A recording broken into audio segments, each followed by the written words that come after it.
Finding a co-founder is not just about dividing responsibilities. It's about aligning values, complementary skills, and shared long-term goals.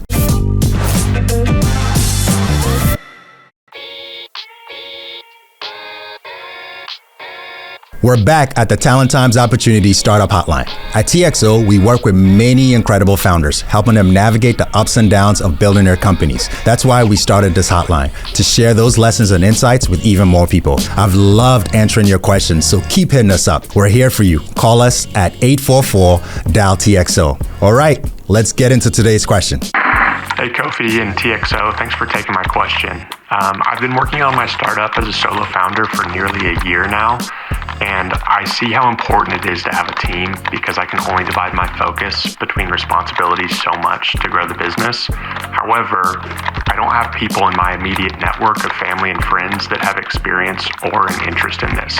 So I have a couple questions for you.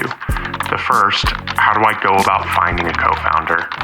The next one, what qualities should I look for?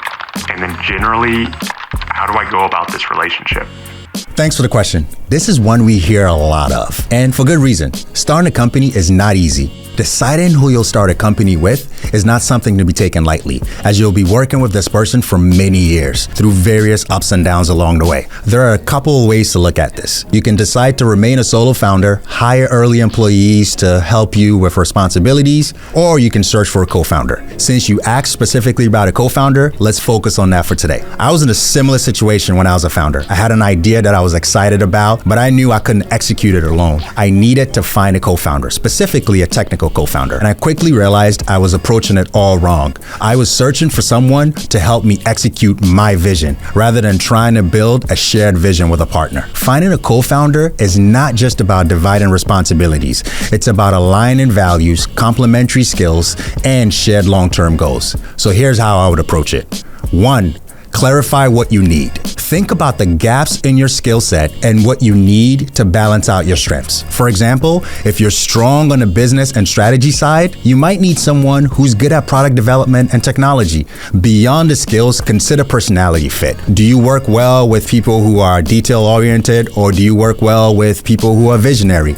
Second, you need to expand your network. Since your immediate network has not worked out, it's time to step out of your comfort zone. You can join startup communities, either online or in real life, attend specific industry meetups, or participate in hackathons. Look for individuals working in similar or adjacent spaces who might naturally align with your goal. Third, build relationships and not transactions. Don't rush into formalizing co-founder relationship. I remember when I was looking for a co-founder, I would get so excited when someone technical just showed an interest in what I was doing. What you need to do is actually collaborate on projects, ask for feedback, or bring the person on and work with them on specific parts of your startup. Start small. This allows you to test how well you communicate, handle disagreements, solve problems together. Having a co-founder is a long-term commitment, so you need to know you can manage the ups and downs together. The last piece, align expectations early. Once you've found someone who seems like they might be the right fit, you guys need to have the tough conversations. You need to talk about what are your roles?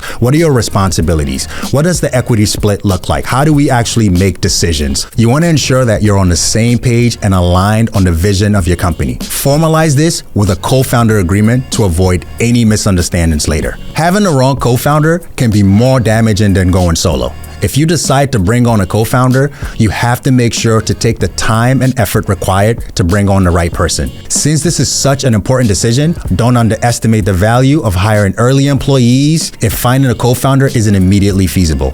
A strong team can help you execute your vision while keeping a door open for a co-founder in the future. Thanks for your question. Hopefully it helps you with your decision. If you have more questions, you know how to find us. 844-DIAL-TXO.